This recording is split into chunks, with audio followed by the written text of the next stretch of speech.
Hi hello welcome to my channel. Saturday and Sunday பார்த்தீங்கன்னா ரொம்ப ரொம்ப முக்கியமான நாள் இல்லைங்க ஃப்ரெண்ட்ஸ். சாட்டர்டே பார்த்தீங்கன்னா போன இந்த சனிக்கிழமை பார்த்தீங்கன்னா ஆடி 18 மீனிங் என்ன, வீட்டிலலாம் தழவை சாப்பாடு, அதாவது தக்காளி சாதம், லெமன் சாதம், புளி சாதம், இந்த மாதிரிலாம் சாப்பாடுலாம் செஞ்சுட்டு சாமிக்கு வீட்லேயே பறிச்சிட்டு ஆத்தோரமாக இருக்கிறவங்க ஆற்றுல போய் குளிச்சுட்டு வந்துட்டு அப்புறம் ஃபேமிலியோட நல்லா செலிப்ரேட் பண்ணுறது தான் ஃப்ரெண்ட்ஸ் ஆடிப்பெருக்குன்னு சொல்லுவாங்க. ஆடிப்பெருக்குன்றது ஆடி மாதம் எல்லா ஆற்றுலையும் பார்த்திங்கன்னா தண்ணி வந்து பெருக்கெடுத்து ஓடும். அதை தான் ஆடிப்பெருக்குன்னு சொல்லுவாங்க. அதை தான் ஆடி 18ஆகவும் கொண்டாடிட்டு இருக்காங்க. நிறைய பேர் பார்த்திங்கன்னா ஆடி 18க்கே குலதெய்வம் கோயில் போவாங்க. நாங்கள் பார்த்திங்கன்னா அடுத்த நாள் தான் எங்கள் குலதெய்வ கோயிலுக்கு ஃபஸ்ட்டு எங்கள் அப்பா வீடு குலதெய்வம் பார்த்து கருப்பனார் கோயில். அது பார்த்திங்கன்னா எங்கள் கோழிக்கால் நத்துன்ற இடத்துல தான் இருக்குது அந்த குலதெய்வம். அங்கே தான் நாங்கள் வந்தோம் ஃபேமிலியோடு. வந்து பாருங்கள், இங்கே எல்லோரும் வந்து அவங்கவுங்க வேண்டுதலை நிறைவேற்றுறதுக்கு விளக்கெல்லாம் இது பண்ணிவிட்டு அவங்க வேண்டுதல் என்னன்றதெல்லாம் அவங்க வந்து ஒவ்வொருத்தராக வேண்டிகிட்டு இருந்தாங்க. நாங்களும் எங்கள் ஃபேமிலியோடு வந்துட்டு எங்களுடைய வேண்டுதலும் நிறைவேறணும்னு சொல்லிட்டு கடவுள்கிட்ட வேண்டிகிட்டு இருந்தோம். இந்த பாக்ஸில் பார்த்திங்கன்னா ஒரு அணையா விளக்கு வச்சுருந்தாங்க. நல்ல பெரிய தீபம், பெரிய திரியெலாம் போட்டு பெருசாக வச்சுருந்தாங்க ஃப்ரெண்ட்ஸ். அந்த சைட் பார்த்திங்கன்னா மக்கள்லாம் பார்த்திங்கன்னா ஃபேமிலியோடு வந்து அவங்கவுங்க பிரசாதம்லாம் கொடுத்துட்டு இருந்தாங்க. பொங்கல், புளியோதரை, இந்த மாதிரி என்னென்னலாம் அவங்க பிரசாதமாக சாப்பிட்றாங்க அது எல்லாத்தையும் அவங்களுடைய ஃபேமிலியில் எல்லா மெம்பர்ஸோடு உட்காந்து நல்லா அழகாக பேசிக்கிட்டே சாப்பிட்டுட்டு இருந்தாங்க. அதை தான் நீங்கள் இப்போ பார்த்துட்ருக்கீங்க. இது பார்த்திங்கன்னா ஒரு கிராமத்தில் தான் ஃப்ரெண்ட்ஸ், குட்டி மேய்க்கன் பட்டின்னு சொல்லுவாங்க. எங்கள் குலதெய்வம் கோயில் இருக்கிற இடம். அங்கெல்லாம் பார்த்திங்கன்னா சாமி கோயில் பார்த்திங்கன்னா இப்படி தான் இருக்கும். பாருங்கள், கிராமத்து கோயில்கள் இப்படி தான் இருக்கும். எல்லோரும் குலதெய்வம் மேக்ஸிமம் இப்படி தான் இருக்கும்னு நினைக்கிறேன். இங்கே பார்த்திங்கன்னா தொட்டில் வச்சுருக்காங்க. இந்த தொட்டில் மீனிங் பார்த்திங்கன்னா குழந்தைங்க பார்த்திங்கன்னா நம்ம தொட்டிலில் வந்து விளையாடணும்னு சொல்லிட்டு சாமி வேண்டிட்டு, ஆக்சுவலி சாமி இப்போ தான் இந்த தொட்டிலில் வச்சு ஆட்டுவாங்க. இந்த இடத்துல இப்போ சாமி இருக்கிறேன்னு நினச்சிக்கிட்டே நம்ம வந்து தொட்டில் ஆட்டி சாமி கும்பிட்றதா வழக்கம். அங்கே மஞ்சள் குங்குமம்லாம் திண்ணீர் எல்லாம் போட்டிருப்பாங்க. மாலைலாம் பார்த்திங்கன்னா பெரிய மாலை பார்த்திங்கன்னா சாத்திருந்தாங்க. அந்த சைடு ஒரு குரூப் ஆஃப் பீப்புள்ஸ் பார்த்திங்கன்னா நல்லா ரொம்ப நாள் கழிச்சு வந்துச்சுப்பாங்க போல ஃப்ரெண்ட்ஸ். அழகாக மனசை விட்டு பேசிகிட்டு இருந்தாங்க. இங்கே பாருங்கள், வேல் பாருங்கள், வேண்டுதலுக்காக அவங்களுடைய சக்திக்கு தகுந்த மாதிரி வேல், ஆறுவா எல்லாமே பாருங்க சாத்தியிருந்தாங்க. அது மேலே பார்த்திங்கன்னா எலுமிச்சு பழம் பார்த்திங்கன்னா சொருவி இருந்தாங்க. பாருங்கள் எவ்வளோ சூப்பராக இருக்குது. ஏன்னா எங்கள் குலதெய்வம் பார்த்திங்கன்னா எங்கள் அப்பா வீட்டு குலதெய்வம் பார்த்திங்கன்னா கருப்பனார் கோயில் தான். கருப்பனார்ன்றவர் காக்கும் கடவுள்னுவாங்க. எல்லையில் நின்று மக்களை வந்து அந்த ஊர் மக்களை காக்கிறதுக்காக அவருடைய வேலை பார்த்திங்கன்னா அதுதான் சொல்லுவாங்க. இங்கே பாருங்கள், பெரிய குதிரை ஃப்ரெண்ட்ஸ். நல்லா போன ட்ரிப் நாங்கள் வந்தப்போ இந்த மாதிரி குதிரையே இல்லை. இந்த ட்ரிப்பு யாரோ வேண்டுதலை வச்சு குதிரை வந்து வேண்டுதலே வச்சு பார்க்கும்போது ரெண்டு சைடும் பார்த்திங்கன்னா பெரிய பெரிய குதிரைங்க ஃப்ரெண்ட்ஸ். அந்த பக்கம் ரெண்டு இருக்குது. அந்த குதிரைங்களாம் குட்டியாக தான் இருக்கும்.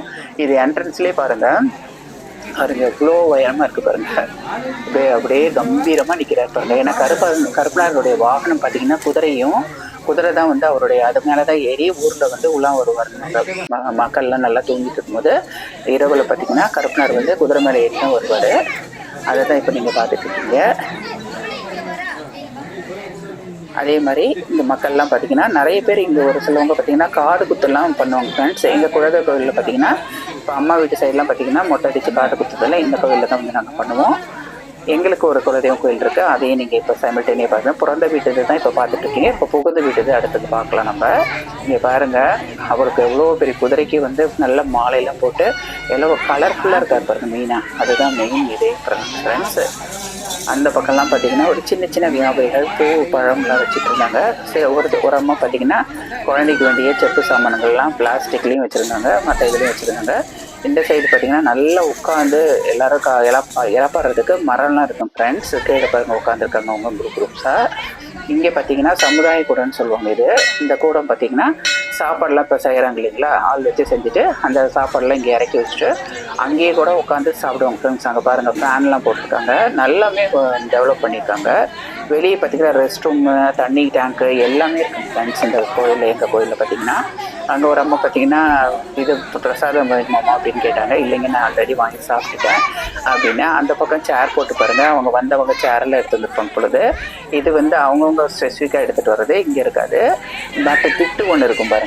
இந்த திட்டில் நம்ம உட்காந்துக்கலாம். உட்காரத்துக்கு நல்ல ஒரு 10-20 பேர் அட்ரஸ் வச்சு உட்காந்து இழப்படுறதுக்கு அங்கே பாருங்கள் திண்ணையெல்லாம் இருக்குது பாருங்கள். நான் உட்காந்து காட்டுறேன். எப்பயுமே ஃப்ரெண்ட்ஸ் கோயிலுக்கெல்லாம் வந்தோம்னா அறக்க பறக்க நம்ம இருக்கக்கூடாது. நிம்மதியாக சாமியை வந்து மனசார நம்ம என்ன வேண்டும்னு நினைக்கிறோம், நம்ம குடும்பத்துக்கு என்னென்ன நடக்கணும் அதை வந்து அந்த எண்ணம் மட்டும்தான் நம்ம மனசில் இருக்கணும். வேறு எந்த எண்ணமும் இருக்கக்கூடாது. தியான நிலையில் தான் ஃப்ரெண்ட்ஸ் இருக்கணும். அதுக்காக தான் கோயிலுக்குன்னே வர்றது. இங்கே பாருங்கள், எல்லா சாமிக்கிட்டையும் கும்பிட்டுட்டு அதுக்கப்புறம் நம்ம அப்படி உட்காரும் போது நம்ம மனசு இருக்கிற பாரம்லாம் இறங்கின மாதிரி இருக்கும். பாருங்க, இங்கே தான் எங்கள் கோயிலினுடைய ஆர்ச்சு நுழைவாயில் பாருங்கள் எவ்வளோ அழகாக பண்ணியிருக்காங்க. இந்த கல்வெட்டுலாம் பார்த்தீங்கன்னா எங்கள் அப்பா பேரெல்லாம் இருக்கும். அவங்க எல்லாமே நிறைய டொனேஷன் பண்ணியிருக்காங்க. எங்கள் டேடி பேரே பார்த்தீங்கன்னா கருப்பண்ணன் தான். சாமி பேரை தான் எங்கள் தாத்தா வந்து எங்கள் அப்பாவுக்கு வச்சேன்னு சொல்லுவாங்க. பாருங்க, அதெல்லாம் வந்தாச்சு ஃப்ரெண்ட்ஸ். நல்லபடியாக இன்றைக்கி இது பார்த்திங்கன்னா எங்களுக்கு நல்லபடியாக போச்சு. என்ட்ரன்ஸ்லேயே பார்த்திங்கன்னா ஒரு பெரிய மணி ஃப்ரெண்ட்ஸ். அடுத்தது இப்போ எங்கள் குலதெய்வம் கோயிலுக்கு இப்போ நாங்கள் வந்து கருப்பனார் கோயிலேருந்து திருச்செங்கோடு வழியாக நாங்கள் வந்து நாமக்கல் இப்போ போயிட்டுருக்கோம். இது வந்து திருச்செங்கோடு மழை ஃப்ரெண்ட்ஸ். அதாவது அர்த்தநாரீஸ்வரர் கோயில். அது ரொம்ப உலக பிரசித்தி பெற்ற கோயில். இந்த கோயிலில் பார்த்திங்கன்னா நிறைய கல்யாணம்லாம் நடக்கும். என் தம்பி கல்யாணம்லாம் பார்த்திங்கன்னா இந்த அர்த்தநாரீஸ் கோயிலில் தான் பண்ணிட்டு வந்தோம். இங்கே தான் வந்து எல்லோரும் நாங்கள் கோயிலில் சாமி கும்பிட்டு போனோம். இங்கே பாருங்கள், பில்டிங்லாம் பாருங்கள், புது புது பில்டிங்லாம் நிறைய வந்துருக்கு ஃப்ரெண்ட்ஸ். நல்லா திருச்செங்கோடு பார்த்தீங்கன்னா நல்லா டெவலப் ஆகிட்டு வந்துட்டுருக்கு.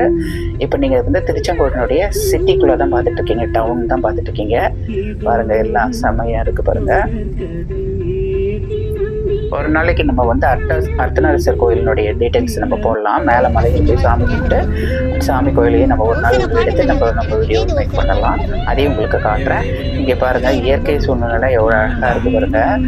எல்லாம் கோபுரங்கள்லாம் பாருங்கள், டவர்லாம் இருக்குது. அதுக்கப்புறம் இந்த சைட்லாம் பார்த்தீங்கன்னா நிறைய பனைமரம் இருக்குது ஃப்ரெண்ட்ஸு. ஒரு சில ஏரியாவில் தான் பார்த்தீங்கன்னா இந்த பனைமரங்கள்லாம் உங்களுக்கு இருக்கும்.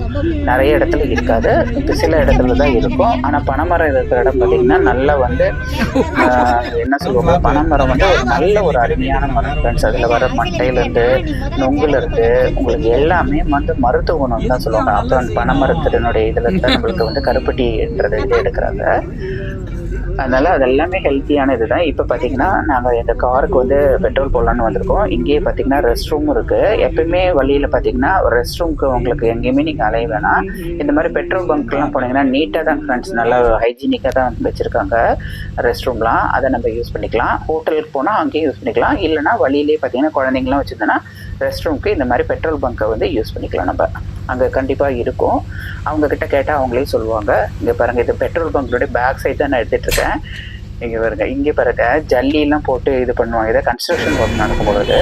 அடுத்தது நம்ம எங்கே வந்திருக்கோம், கரூரில் இருக்கிற ஆற்றுக்கு தான் ஃப்ரெண்ட்ஸ் வந்தோம். ஆக்சுவலி ஆடி 18க்கு நாங்கள் வருஷம் நாங்கள் வந்து மேட்டூருக்கு போய் டேமில் இருக்க தண்ணியெல்லாம் திறந்து விடுவாங்க இல்லைங்களா, அதை போய் நாங்கள் பார்ப்போம். இந்த ட்ரிப்பு எங்களுக்கு வேறு ஒர்க்கு இருந்ததுனால அங்கே போக முடியல. அங்கே லோக்கல்லே நம்ம வீட்டாண்டையே கோயில் சாமியெல்லாம் கும்பிட்டுட்டு அதுக்கப்புறம் மற்ற ஒர்க்கெல்லாம் முடிச்சுட்டு அடுத்த நாள் ஆடி அமாவாசை அன்றைக்கி தான் நாங்கள் இந்த ட்ரிப்பு வந்தோம். அதனால் சரி வந்ததும் வந்து அவங்க ஒரு ஆற்றினுடைய இதை பார்த்துடலாம். காவேரி ஆறு பாருங்கள் எவ்வளோ அருமையாக பறந்து விரிஞ்சு போயிட்டுருக்காங்க. ஆக்சுவலி தண்ணி அளவு கம்மியாக தான் இருக்குது. நிறைய இடத்துல மேட்டூர் சைட்லாம் பார்த்தீங்கன்னா தண்ணி பார்த்தீங்கன்னா நல்ல பாலத்துக்கு முக்கால்வாசி அளவுக்கு வந்துருச்சு ஃப்ரெண்ட்ஸ். அதே மாதிரி ஈரோட்டில் பார்த்தீங்கன்னா பள்ளிப்பாளையம் பாலத்துலாம் பார்த்தீங்கன்னா அப்படியே தண்ணி முக்கால்வாசி கிட்டத்தட்ட பாலத்துக்கு கொஞ்சம் தான் கேப் இருக்கிற மாதிரி இருக்குது ஃப்ரெண்ட்ஸ். என் ஃப்ரெண்ட்ஸ் சர்க்கிளில் சொன்னாங்க. இங்கே பாருங்கள், நீர் பறவைகள், நாரைகள், கொக்கு எல்லாமே பாருங்களேன். அந்த கரையில் இருக்கிற அந்த பாறை மேலே உட்காந்துக்கிட்டு அவங்க பார்த்தீங்கன்னா குரூப்பாக அவங்க ஃபேமிலியோட அழகாக குளிச்சுக்கிட்டு நல்லா என்ஜாய் பண்ணிகிட்டு இருக்காங்க. இந்த கரையிலன்னு அந்த கரைவரில் பாருங்கள் எப்படி இருக்குது பாருங்கள், கடல் மாதிரி இருக்குது காவேரி தாய். அப்படியே போயிட்டுருக்காங்க. மேட்டூரில் தண்ணி திறந்து வச்சிட்டாவே எல்லா பழத்துலையும் பார்த்திங்கன்னா இந்த மாதிரி தண்ணி பார்த்திங்கன்னா ரொம்ப இருக்கும். ஆக்சுவலாக ஆடி பெருக்குன்ற மீனிங்கே அதுதான் ஃப்ரெண்ட்ஸ். பெருக்கெடுத்து ஆறு வந்து ஓடும், அதை தான் ஆடி பெருக்கு, ஆடி 18 இப்படி சொல்லுவாங்க உங்களுக்கு. இங்கே பாருங்கள், மக்கள்லாம் வந்துட்டு வீக்கெண்டெல்லாம் அருமையாக வந்து ஜாலியாக என்ஜாய் பண்ணிட்டு இருக்காங்க ஃபேமிலியோட. நம்மளும் கிடைக்கும் போதெல்லாம் நம்ம ஃபேமிலியோடு வந்து இந்த மாதிரி ஆற்று படுக்கைகள், பாலம், இந்த மாதிரி இடம்லாம் இருக்கு இல்லைங்களா, அங்கெல்லாம் போய் ஆனால் சேஃப்டியாக நின்று பார்க்கணும். எப்பவுமே சேஃப்டின்றது ரொம்ப ரொம்ப முக்கியம். நம்ம செல்ஃபோன் எடுத்துகிட்டு செல்ஃபி எடுப்போம், வீடியோ எடுக்கிறன்றதெல்லாம் செல்லை தூக்கி போட்டுறக்கூடாது. கை தவறி விழுந்தால் கூட போச்சு இல்லைங்களா. அதனால் சேஃப்டி ரொம்ப முக்கியம். என்ன தான் ஆடாத கூத்து ஆனாலும் காரியத்தில் கண்ணா இருக்குன்னு சொல்லுவாங்க இல்லைங்களா ஒரு பழமொழி. அந்த மாதிரி நம்ம எங்கே போனாலும் நம்மளோட சேஃப்டியை ரொம்ப முக்கியமாக பார்த்துக்கணும். அதுதான் ஃப்ரெண்ட்ஸ். நான் தான் இப்போ வந்துட்டுருக்கேன். இங்கே பாருங்கள், ஓகேங்களா, எவ்வளோ நல்லா இருக்கு இல்லைங்களா. யாரெல்லாம் இந்த ஆடிப்பெருக்குக்கு எந்தெந்த ஆற்றுக்கு போனீங்க, எப்போ குளிச்சிங்க, சாமி எந்த கோயிலுக்கு போனீங்க, எல்லா டீட்டெயில்ஸ் சொல்லுங்கள். அதே மாதிரி சனிக்கிழமை ஆடி 18 எப்படி கொண்டாடினீங்க, அப்புறம் ஞாயிற்றுக்கிழமை அந்த அமாவாசை ஆடி அமாவாசை யார் யாரெல்லாம் குலதெய்வம் கோயிலுக்குலாம் போனீங்க டீட்டெயில்ஸை என்னுடைய கமெண்ட்ஸ் பாக்ஸுக்கு தெரிவிங்க. பாருங்கள் சைடில் அவர் எங்கள் வீட்டில் எடுத்துகிட்டு இருந்தார். ஐயோ செல்லுக்கு இதை உழுதுற போதுங்க, நீங்கள் பாட்டுக்கு பாலத்துக்கு கீழே எடுக்கிறேன்ட்டு செல்லுக்கு இதை போட்டுறாதீங்கன்னு சொல்லிட்டு இருந்தேன். என்னதான் அந்த கான்சியஸாக இருக்கணும் இல்லைங்களா, நம்ம என்ஜாய்மெண்ட்டும் இருக்கணும், அதே டைமில் நம்மளுக்கு கான்சியஸ் ரொம்ப ரொம்ப முக்கியம். அதை பாருங்கள், தெரியுதான்னு தெரியல, கேமராவாக இருந்தால் ஹைலைட்டாக காட்ட முடியும். நீர் பறவைகள், நீர் காகம்னு வாங்குது, காக்கா மாதிரியே இருக்கும், அது நீர் காகம்.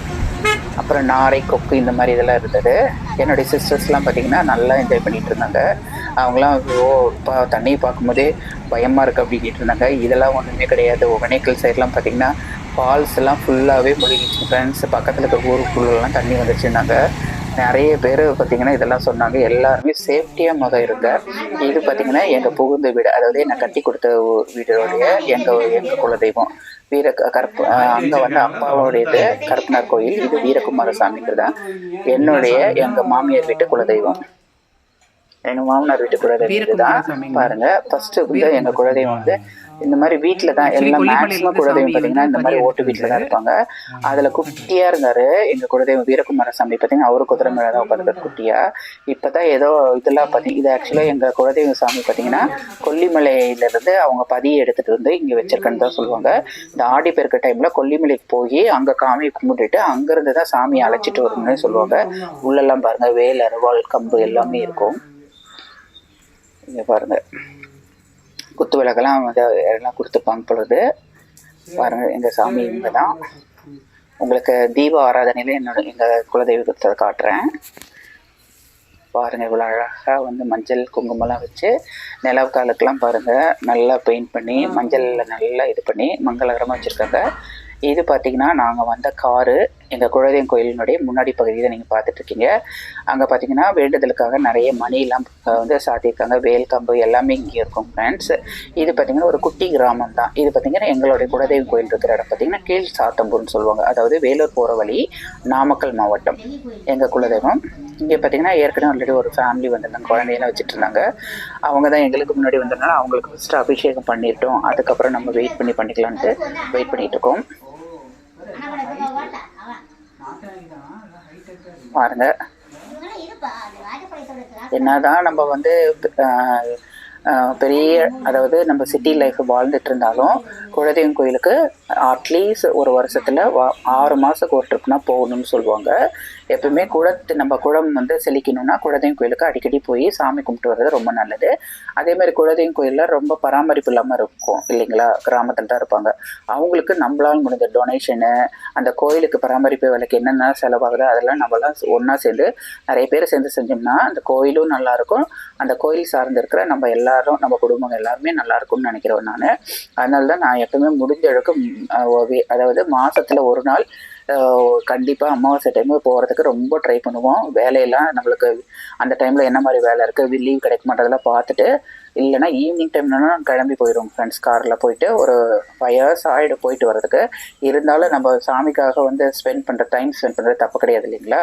அங்கே போயிட்டு வந்தாவே எனக்கு பார்த்திங்கன்னா ரொம்ப தைரியம் வந்துடும். பாருங்கள் இது வந்து நல்ல ஒரு பெரிய மணி, யாரோ வேண்டுதலை வச்சு சாத்தியிருக்காங்க. அந்த மணி ஓசையை தான் உங்களுக்கு காட்டிகிட்ருக்கேன். அங்கே எங்கள் அம்மா வீட்டு சைடு கோயிலுக்குள்ளும் பார்த்திங்கன்னா அங்கே ஒரு மணி பார்த்திங்கன்னா என்ட்ரன்ஸில் இருந்தது, இங்கேயும் அதே மாதிரி பண்ணியிருக்காங்க. இந்த சின்ன இருக்கிறதுலாம் புடவக்கரம்மன் கோயில் சாமின்வாங்க.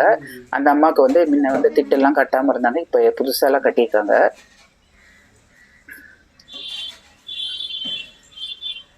இந்த கோயில் எங்கள் குலதெய்வம் கோயில்லையும் பார்த்திங்கன்னா குழந்தைங்கள்லாம் அப்படி இருந்து மொட்டை அடித்து கடை விருந்து வைப்பாங்க, ஃபேமிலியோட அடர்னஸ்லாம் போட்டு எல்லாமே பண்ணுவாங்க ஃப்ரெண்ட்ஸ். அது ஒரு நாள் நான் உங்களுக்கு காட்டுறேன். இது பார்த்திங்கன்னா கிராமம் தான் ஃப்ரெண்ட்ஸ், ரொம்ப பீஸ்ஃபுல்லாக இருக்காங்க. எல்லாம் மாடு, கோழி, ஆடு எல்லாம் வச்சுட்டு அவங்க ரொம்ப சிட்டி லைஃப்லேருந்து என்டையர்லி டிஃப்ரெண்ட்டாக இங்கே வாழ்கிறாங்க இல்லைங்களா. பொல்யூஷன் இல்லாத, ஏர் பொல்யூஷன் இல்லாமல் வாழ்க்கை நல்லா சுகாதாரமாக நல்லாவே சுத்தபத்தமாக இருக்காங்க ஃப்ரெண்ட்ஸ். சொல்லப்போனால் நம்ம சிட்டி லைஃப் தான் கொஞ்சம் ரொம்ப கஷ்டம். இப்போ பாருங்கள் நம்ம வந்து தாம்பழம்லாம் கொடுத்தாச்சு. சாமிக்கு எப்போயுமே வந்து பூ, பழம், தட்டெல்லாம் எப்போயுமே கொடுக்கறது வழக்கம்.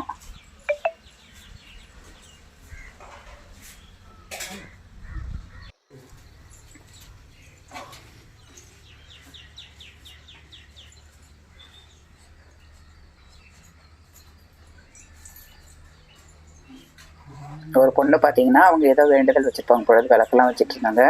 பட் என்னென்னா எங்கள் குலதெய்வ கோயிலில் ஏதோ ஊரில் பிரச்சனைன்னு சொல்லிட்டு கரண்ட்டே கொடுக்காம இருக்காங்க ஃப்ரெண்ட்ஸு. எனக்கு ரொம்ப ரொம்ப வருத்தம். ஏன்னா நாங்கள்லாமே கரண்ட் இபி டிபார்ட்மெண்ட் சேர்ந்தவங்க தான். நாங்கள்லாம் எல்லாரும் இவ்வளோ பொசிஷனில் இருந்துட்டு நம்மளால் குலதெய்வம் கோயிலுக்கு ஒரு கரண்ட் கொடுக்க முடியாது வருத்தம் எனக்கு ரொம்ப நாளாகவே இருக்குது ஃப்ரெண்ட்ஸ். உங்களுக்குலாம் யாருக்கு உங்கள் குலதெய்வ கோயிலுக்குலாம் ஏதாவது செய்யணும்னு நினச்சி செய்ய முடியாமல் இருக்கிறது டீட்டெயில்ஸ் சொல்லுங்கள். நீங்களும் அந்த மாதிரி தானே வருத்தப்படுவீங்க, என்ன மாதிரி தான் இல்லைங்களா? ஏன்னா ஒரு குளம் காக்கும் கோயிலுக்கே ஒரு கரண்ட் இல்லைன்னும் போது நம்மளுக்கு அது எவ்வளோ மனசு பாரமாக இருக்குது இல்லைங்களா? ஏன்னா வெளிச்சன்றது ரொம்ப முக்கியம் வாழ்க்கைக்கு. சாமிக்கே வெளிச்சல்ன்ற போது நம்மளால் அதை தாங்கிக்கவே அது மெயினாக என்னால் தாங்கிக்கவே முடியாது. என் மனசில் மனசில் பார்த்திங்கன்னா அந்த வருத்தம் இருந்துக்கிட்டு தான் இருக்குது. இது உங்களுக்கு ஒரு விடிவு காலம் வரணுன்ட்டு நான் கடவுளை எப்பவுமே வேண்டிக்குவேன். உங்களுக்கு நாங்கள் கரண்ட்டு கொடுக்கணும், கரண்ட்டு கொடுத்து எப்பவுமே ஜெகஜோதியாக சாமி எப்பவுமே இருக்கணும்னு நினைக்கிறேன். அதை நீங்கள் எனக்கு இப்போ நிறைவேற்றி கொடுக்கணும்னு நான் சாமிகிட்ட ஃபஸ்ட்டு வேண்டுதலே வச்சுக்கிட்டேன். அதுக்கப்புறம் ஃபேமிலியில் இருக்கிறவங்க எல்லோருமே நல்லா இருக்கணும். எப்போவும் இந்த வீட்டில் சிறப்பாக வந்து பாருங்கள். இப்போ சாமிக்கு தீபாராதனை காட்டுறாங்க. இப்போ தெரியுறாங்களா பாருங்கள். நல்லா போக முடியதில்ல, மேக்ஸிமம் தெரிய மாட்டாங்க, லைட்டாக தான் தெரியுவாங்க. சில வீடியோ எடுக்கக்கூடாதுன்னு வாங்க. நான் எங்கள் வீட்டு குலதெய்வத்தை காட்டுன்றதுக்காக தான் எடுக்கிறேன். தேங்க்யூ ஃபார் வாட்சிங் சார். தேங்க்யூ.